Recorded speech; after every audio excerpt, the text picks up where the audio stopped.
All right, Daniel 420 Palms here, coming at you with the C5 2003 Corvette. Bearing, or the bushing, cracked and broke, so that was kind of tough to remove. So I wanted to just kind of give you a quick video on what I did.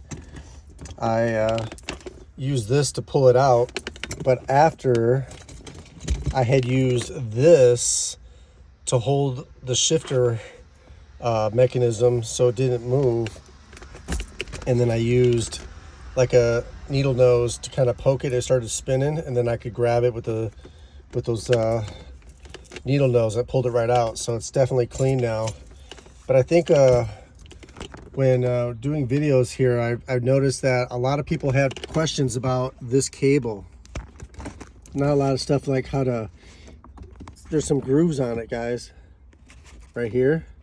It just snaps into place. So when you want to pull it out, it's the same way. Just pull it up, and then you can get to that fourth bolt down there.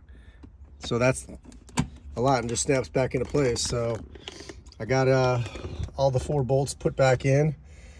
Obviously it's a good sign that it's in there. And what I kind of did, guys, was once I got the new grommet in, I used this little tool that came with my grommet. I kind of put that around the back side of it, and this goes through the little hole of it. And then I took my channel locks and got underneath it like that and pushed it in, and bam, it was a piece of cake getting in.